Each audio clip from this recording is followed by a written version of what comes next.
სამშვიდობისა ისევ სახელმწიფოს გადატრიალების მცდელობა და 315 მუხლით დაწყებული გამოძიება. უსაფრთხოების სამსახურმა იმ ჩანაწერის მიხედვით დაიწყო მოკვლევა, რომელიც სავარაუდოდ უკანონოდ არის მოპოვებული და რომლის ავთენტურობაც ჯერ დადგენილი არ არის.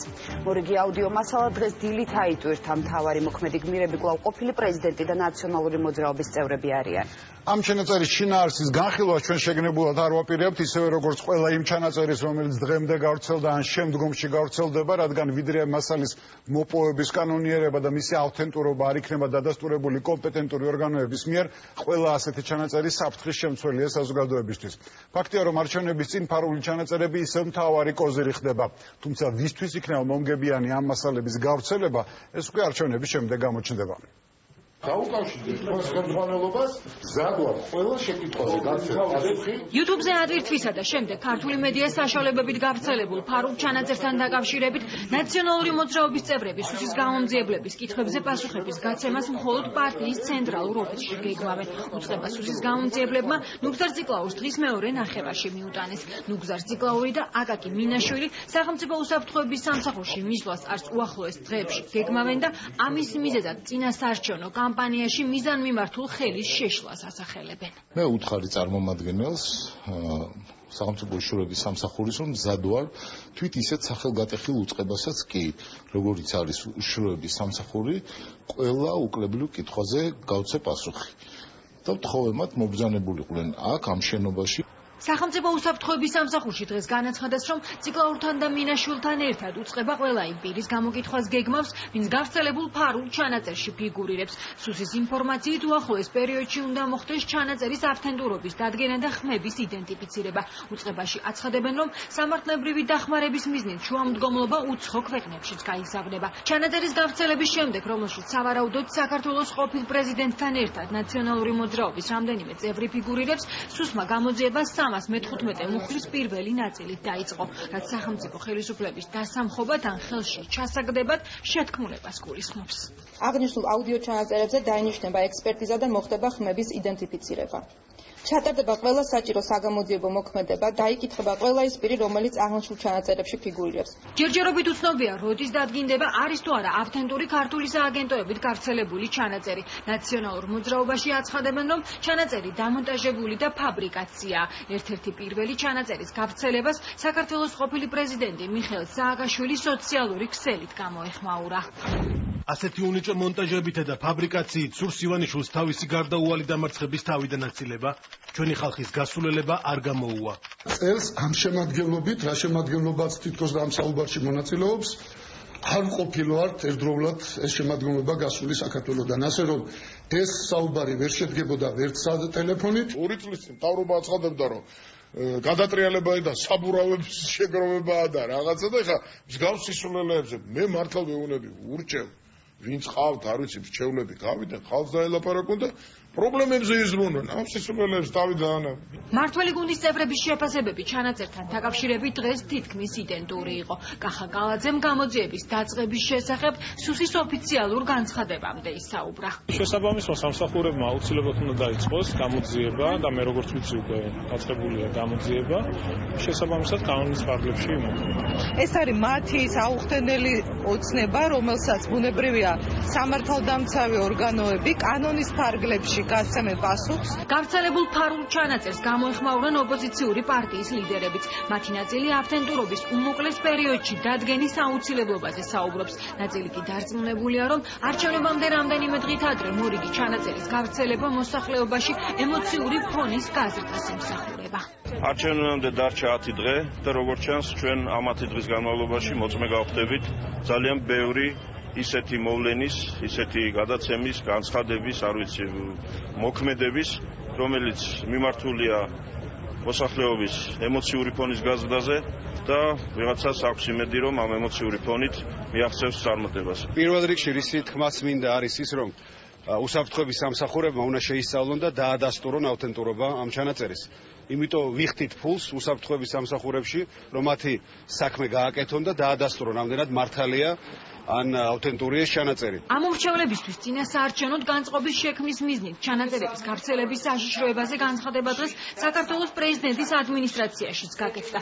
პრეზიდენტის სპიკერის თქმით, ქვეყანაში დესტაბილიზაციის ნიშნები არ არის და გავრცელებული ფარული ჩანაწერის სათანადო გამოძიება უნდა მოხდეს. ძალიან სამწუხაროა, რომ საქართველოში საზოგადოებრივ პოლიტიკური განწყობის შესაქმნელად ამა თუ იმ ჯგუფებს ჭირდებათ ფარული ჩანაწერების გამოყენება და შემდეგ უკვე გავრცელება. პრეზიდენტი მოუწოდებს სამართალდამცავ ორგანოებს, როგორც ამ, ასევე სხვა დანარჩენ ფარულ ჩანაწერებთან დაკავშირებით აწარმოონ კომპეტენტური გამოძიება. სწრაფი გამოძიების აუცილებლობაზე საუბრობდა დღეს პერსონალურ მონაცემთა დაცვის ინსპექტორიც. პირველი ეტაპია მხოლოდ და მხოლოდ ავთენტურობის დადასტურება იმისა, რომ ეს ჩანაწერი, ეს საუბარი ნამდვილად შედგა და შემდეგ როგორ მოხდა მისი უკვე მოპოვება, განთავსება და ასე შემდეგ და თუ ამ საუბრით რამე ასევე მნიშვნელოვანი დგინდება, ესაც ცალკე უკვე კომპეტენცია სამართალდამცავი ორგანოების. გავრცელებულ ფარულ ჩანაწერთან დაკავშირებით გამოძიების დასრულებას დაელოდებიან დიპლომატიური მისიების წარმომადგენლებიც. მათ დღეს განცხადებები წინასაარჩევნო გარემოს შესახებ გააკეთეს. არ მაქვს ინფორმაცია ფარულ ჩანაწერებთან დაკავშირებით. თქვენ თქვით, რომ ეს არ არის დადასტურებული. მნიშვნელოვანია ყველას ინტერესი იქითკენ იყოს მიმართული, რომ ქართულ ხალხს მიეცეს არჩევანის გამოხატვის საშუალება. ამისთვის ერთადერთი გზა თავისუფალი მშვიდი საარჩევნო გარემო და დებატებია. საარჩევნო გარემო კი ამ დრომდე არის კარგი. რომელიმე პოლიტიკური ძალის ხელისუფლებაში მოსასვლად ერთადერთი გზა არის არჩევნები. ნებისმიერი სხვა გზა არადემოკრატიული და არალეგიტიმურია. ეს არის პირველი არჩევნები, რომელიც ტარდება ასოცირების ხელშეკრულების ამოქმედების შემდეგ. თავისთავად მნიშვნელოვანია. მეორე მხრივ კი ჩვენ როგორც ხვები ყურადღებით ვაკვირდებით საარჩევნო კამპანიის მიმდინარეობას. ვიხილავთ, რომ მთელი ამ პროცესის საბოლოო შეფასებას. მნიშვნელოვანია არჩევნების სათანადოდ და სამართლიანად ჩასატარებლად პროცესი გაგრძელდეს. რაც ასეცაა, რომ ლეგიტიმური შედეგი მიიღოს. მორიგი ფარული ჩანაწერი თავდაპირველად დღეს YouTube-ზე იმავე მომხმარებელმა გაავრცელა, რომლის მეშვეობითაც ინტერნეტ სივრცეში რამდენიმე კვირის წინ რუსთავიორის გენერალური დირექტორის ნიკა გვარამიას და პარტია მოძრაობა ხალხისთვის ლიდერის სატელეფონო საუბარი გამოქვეყნდა. ანაწერეთელი მუშაობდა დღეს ამ თემაზე. ანა, დღეს გავრცელებულ ჩანაწერებს რუსთავიორის გენერალური დირექტორიც გამოეხმაურა, როგორია არხის პოზიცია ამ ფაქტთან დაკავშირებით. დიახ, ინტერნეტ სივრცეში მორიგი ფარული ჩანაწერის გავრცელების პარალელურად რუსთავიორის გენერალურმა დირექტორმა დღეს ისაუბრა ამ ჩანაწერის გავრცელების მიზნებზე და ხელისუფლების რამდენიმე მიზანზე. სწორედ ჩანაწერებთან დაკავშირებით ნიკა გვარამიამ დღეს ასევე გააკეთა განცხადება წინასაარჩევნო პერიოდში ფარული ჩანაწერების გავრცელების შემდეგ მათი გაშუქების სტრატეგიაზე რუსთავიორის მიერ. მათი პრობლემა აპირებს ამ გზით სიარულს, მისი მთავარი ამოცანა იქნება ტელევიზიების და საზოგადოების ყურადღების გადატანა ოპოზიციური პარტიების, არა მხოლოდ ნაციონალური მოძრაობის, არამედ სხვა კონკურენტების დემონიზაციაზე, ფარული ჩანაწერების მეშვეობით, ასევე პირადი ცხოვრების ამსახველი ვიდეოების მეშვეობით. ამიტომ ჩვენ გვინდა, რომ წინასწარ გავაკეთოთ ამასთან დაკავშირებით განცხადება, რომ ეს საკითხი შემდგომში კონტრავერსიული არ იყოს საზოგადოებისთვის. შევახსენებ ხელისუფლებას, რომ იგი იმ დინარეში შედის, რომელშიც 2012 წელს შევიდა ნაციონალური მოძრაობა და მან გაიარა სწორედ რომ უმოკლესი გზა დამარცხებამდე და მას ხალხმა უთხრა უარი. დღეს იგივე გზას გადის ქართული ოცნება. რუსთავიორის დემონიზაცია არის ისევე მნიშვნელოვანი თუ უფრო მეტად მნიშვნელოვანი არა ბიძინა ივანიშვილისთვის, როგორც მთელი დანარჩენი ოპოზიციური სპექტრის, არა მხოლოდ ნაციონალური მოძრაობის, არამედ კიდე დარჩენილი ოპოზიციური სპექტრის დემონიზაცია. რაც შეეხება რუსთავიორს, ჩვენ ამის შესაძლებლობას ბიძინა ივანიშვილს არ მივცემთ. არსებობს უამრავი ვიდეო მასალა პირადად ჩემზე, უბრალოდ აუდიო მასალა პირადად ჩემზე, ასევე რუსთავიორის ცალკეულ თანამშრომლებზე.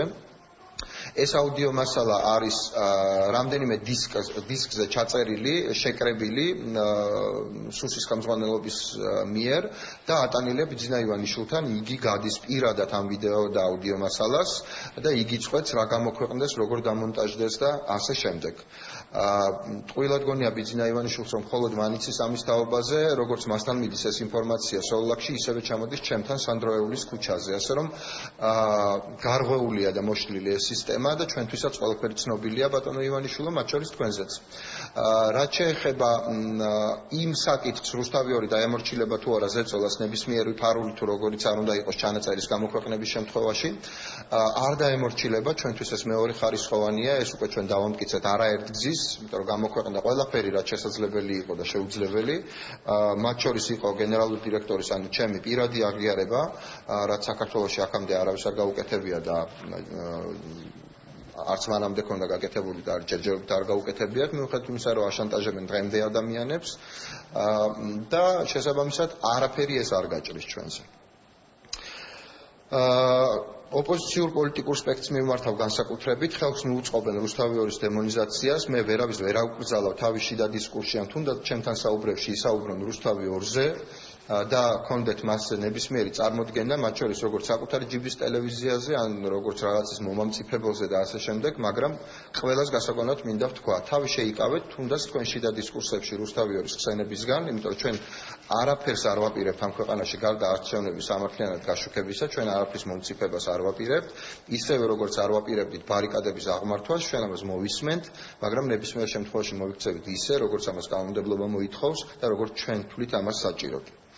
რაც შეეხება რუსთავი ორის დემონიზაციის მიზანს, ბიძინა ივანიშვილის მხრიდან ეს არის ეგზიტ პოლები, რომელსაც ჩვენ ვატარებთ პირველ რიგში და ამისი არანორმალური შიში ბიძინა ივანიშვილის მხრიდან. მის გასაგონად მინდა ვთქვა, ეს ეგზიტ პოლები ჩატარდება მაინც და ამ ეგზიტ პოლებში გაიმარჯვებს ქართული ოცნება მხოლოდ იმ შემთხვევაში, თუ ის რეალურად გაიმარჯვებს ნებისმიერი სხვა პარტია, თუ ის რეალურად გაიმარჯვებს. წინააღმდეგ შემთხვევაში ეს ეგზიტ პოლები არ ჩატარდებოდა. ეს ეგზიტ პოლები ემსახურება მხოლოდ და მხოლოდ იმას, რომ ჩვენ დავიცვათ ჩვენი ამომრჩევლის ინტერესი და მისი ხმები.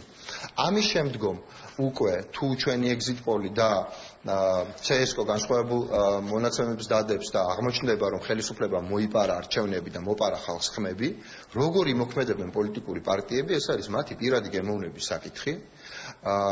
იმედია, რომ კანონთან შესაბამისობაში, თუმცა კიდევ ერთხელ ვამბობ, უკანონობასთან დაკავშირებით არსებობს გამოსავალი და ეს გამოსავალი ძალიან კარგად არის გაწერილი კანონმდებლობაში და იციან სამართალდამცავმა ორგანოებმა, რომლებიც თვითონ ჩადიან ყოველდღიურად უკანონობას, მაგრამ კანონიერი პროტესტის გზები ამ ქვეყანაში ჯერჯერობით დაშვებულია და თუ ვინმეს გონია, რომ სიტყვა რევოლუცია, მაგალითად ვარდების რევოლუციის კონტექსტში აკრძალული ქმედება, ძალიან ცდება, ეს არ არის სახელმწიფო გადატრიალება, ეს არის ხალხის მეშვეობით საარჩევნო ხმების დაცვა, რაც ამ ქვეყანაში დაშვებულია, ყოველთვის იყო და ყოველთვის იქნება. ამას საერთაშორისო კონვენციებიც ამბობს.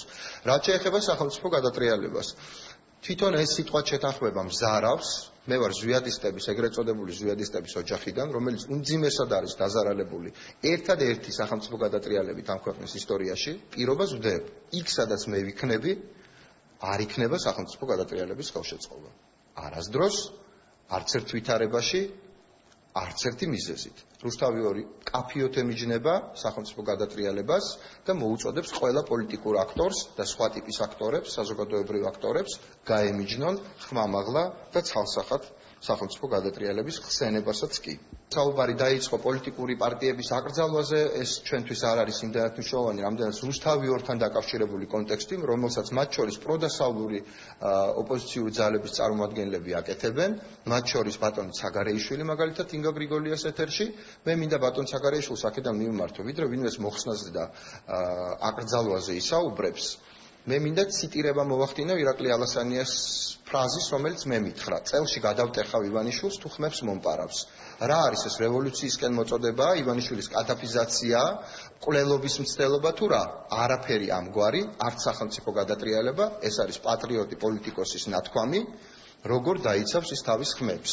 ეს ნებადართულია, როგორი სიტყვებით გამოხატავენ პირად საუბრებში ადამიანები საკუთარ აზრებს, ეს მხოლოდ მათი საქმეა. რუსთავი ორი ემიჯნება არა მხოლოდ სახელმწიფო გადატრიალებას, არამედ ემიჯნება ამგვარი შინაარსის, უფრო სწორედ ამგვარი ფორმის მასალას და მოუწოდებს სხვებს, რომ გაემიჯნონ არა მხოლოდ სახელმწიფო გადატრიალებას, არამედ სამარცხვინოდ და ამორალურად ამ ტიპის მასალების კონტენტის განხილვას.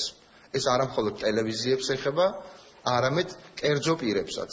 ამ ტიპის მასალების განხილვა არის სამარცხვინო ამორალობა და მე პირადად, როგორც ადამიანი, რომელსაც კანონიერად მოპოვებული მასალების კანონიერად გავრცელება დღეს ნამდვილად მიმაჩნია ჩემს უმძიმეს შეცდომად და იმ ხელისუფლების უმძიმეს შეცდომად ვისმენ რამდენიმე წერლია მორალისტურ დარიგებებს იმ ხალხისგან, ვინც დღეს უკანონოდ მოპოვებულ, უკანონოდ გავრცელებული მასალების შინაარს სრული სერიოზულობით არჩევენ. ეს იმ ვითარებაში, როდესაც არ დადასტურებულა ამ მასალების მოპოვების კანონიერება და უფრო მეტიც არ დადასტურებულა ამ მასალის ავთენტურობა საერთოდ. ამ შემთხვევაში ჩვენ ვემიჯნებით ესეთი ტიპის მასალების კონტენტს, ჩვენი გაშუქება შეეხება მხოლოდ ამ მასალების მოპოვება განთავსების კანონიერებას და პასუხისმგებლობას იმ პირებისა, ვინც ასეთ მასალებს ამგვარად მოიპოვებს და განათავსებს. ეს არის რუსთავიორის პოზიცია მთელ დარჩენილ წინასაარჩევნო პერიოდში და არა მხოლოდ ამ პერიოდში, არამედ ზოგადად ამ საკითხთან დაკავშირებით. თუ საზოგადოება ერთხელ და სამუდამოდ არ იტყვის მსგავსი ტიპით მოპოვებული მასალების საჯაროდ განკითებაზე უარს, არასდროს არ დაილევიან ადამიანები, ბიძინა ივანიშვილის მსგავსად, რომლებიც ასე უკანონოდ მოიპოვებენ ამ მასალებს და მერე უკანონოდ ანთავსებენ ინტერნეტ სივრცეში, იმიტომ რომ მათი მიზანი არის სწორედ ის, რომ საზოგადოების რიგითმა წევრებმა დაიწყონ ასეთი მასალების შინაარსის განხილვა. ეს ზუსტად ის შემთხვევაა, თუ არ იარსებებენ ამის განხილველები, არ იარსებებენ ასეთი ტიპის მასალების პროვაიდერებიც და ნუ ახალისებთ დანაშაულებრივ საქმიანობას, მათ შორის მანიაკალური რეჟიმის, ბიძინა ივანიშვილის რეჟიმის დანაშაულებრივ საქმიანობას. ჩვენ მეუბნებით უარს ამგვარი ტიპის მასალების კონტენტის განხილვას და კვლავ უბრუნდები მთავარს. ბიძინა ივანიშვილის რეჟიმი უკანონოდ გვისმენს, უკანონოდ გვითვალთვალებს, ამონტაჟებს და უკანონოდ ანთავსებს გაუგებარ აუდიო-ვიდეო მასალებს, რაც მიზნად ისახავს ანგარიშწორებას არა მხოლოდ პოლიტიკურ მოწინააღმდეგეებთან და ტელევიზიებთან, არამედ საზოგადოებასთან. ამიტომ კიდევ ერთხელ ვიმეორებ, 2016 წლის 8 ოქტომბერი არის რეფერენდუმი, სადაც ყველანი უნდა მივიდეთ და ჩემს მიერ ჩამოთვლილს უნდა უთხრათ უარი. შემოვხაზოთ ნებისმიერი იმის გარდა, რაც ბიძინა ივანიშვილს გამოხატავს. 41. მე შეგახსენებთ, რომ დღეს გავრცელებულ ჩანაწერთან დაკავშირებით სახელმწიფო უსაფრთხოების სამსახურის კონტრდაზვერვის დეპარტამენტმა გამოძიება დაიწყო 315 მუხლის პირველი ნაწილით. ასევე ცნობილია ის ფაქტი, რომ სუსი უახლოეს პერიოდში გეგმავს უწყების გადაცემას გამოკითხვის მიზნით ნაციონალური მოძრაობის კიდევ რამდენიმე წევრისთვის.